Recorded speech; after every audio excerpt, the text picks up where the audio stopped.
Hi friends, welcome to Nallathor Veenai channel. இந்த வீடியோவில் சம்பா கோதுமை ரவை வச்சு குழந்தைங்களுக்கு எப்படி கஞ்சி செய்கிறதுன்னு பார்க்கலாம். அதுக்கு ஸ்டவ்வில் கடாய் வச்சு நல்லா சூடுபடுத்திக்கலாம். இப்போது அதில் 1 கப் அளவுக்கு கோதுமை ரவையை சேர்த்து அடுப்பை லோ டு மீடியம் ஃப்ளேமில் வச்சு வாசனை வர்ற அளவுக்கு நல்லா வறுத்து எடுத்துக்கலாம். இந்த கோதுமை ரவையில் நார்ச்சத்து அதிகமாக இருக்கிறதுனால குழந்தைங்களுக்கு மலச்சிக்கல் அந்த மாதிரி எதுவும் பிரச்சனை ஏற்படாது. கோதுமை ரவை நல்லா நிறம் மாதிரி வந்திருக்கு. இப்போ ஸ்டவ் ஆஃப் பண்ணிவிட்டு அதில் கொஞ்சமாக ஜீரகம் சேர்த்து கோதுமை ரவை அப்புறம் கடாயில் இருக்கிற சூட்லேயே அது நல்லா பொரிஞ்சு வர்ற மாதிரி மிக்ஸ் பண்ணி விட்டுக்கோங்க. நம்ம ஜீரகம் சேர்க்குறதுனால இந்த கஞ்சி சீக்கிரமாகவே ஜீரணம் ஆயிரும். நல்லா ஆறுனதுக்கப்புறமா இது ஒரு பிளெண்டரில் மாற்றி நல்லா பொடி பண்ணி எடுத்துக்கலாம். 10 மாதத்துக்குள்ளே கொடுக்குறீங்க அப்படின்னா நல்லா நைஸாக பவுடர் பண்ணிக்கோங்க. 10 மாதத்துக்கு அப்புறமானா கொஞ்சம் குறப்பாக அரைச்சி எடுத்துக்கோங்க. நல்லா அரைச்சி எடுத்தாச்சு. இப்போ கஞ்சி எப்படி பண்ணுறதுன்னு பார்க்கலாம். இது ஒரு பேசிக்கான கஞ்சி தான். இப்போ ஒரு பேனில் நம்ம வறுத்து அரைச்சி எடுத்து வச்சுருக்கிற சம்பா கோதுமை பவுடரை 2 ஸ்பூன் அளவுக்கு சேர்த்துக்கலாம். அது கூடவே 1 பிஞ்ச் அளவு உப்பு சேர்த்துக்கலாம்.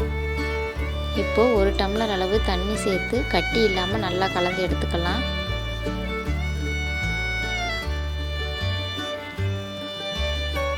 இப்போது ஸ்டவ் ஆன் பண்ணி அடுப்பை மீடியம் ஃப்ளேமில் வச்சு கட்டிப்படாமல் நல்லா கலந்து விட்டுக்கலாம்.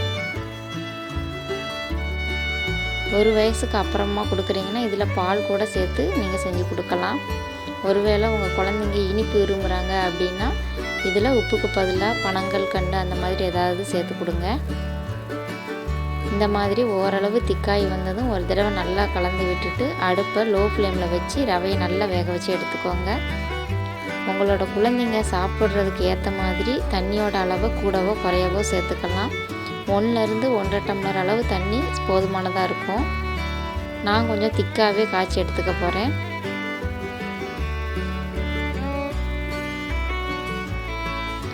கோதுமை ரவை நல்லா சூப்பராக வெந்து வந்திருக்கு.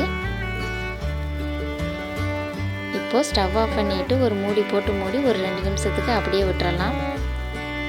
அந்த சூட்லேயே இன்னும் கொஞ்சம் ரவை நல்லா வெந்து வந்துடும். உங்கள் குழந்தைங்க காய்கறிகள் சாப்பிட்டு பழகிட்டாங்க அப்படின்னா அதையும் நல்லா வேக வச்சு இதோட மசிச்சு கொடுத்து பாருங்கள். ரொம்பவே ஹெல்த்தியாக இருக்கும். இதே மாதிரி ட்ரை பண்ணி பாருங்கள். இதே மாதிரி வீடியோக்களை தொடர்ந்து பார்க்க நம்ம சேனலுக்கு மறக்காமல் சப்ஸ்கிரைப் பண்ணி வச்சுக்கோங்க. தேங்க்யூ.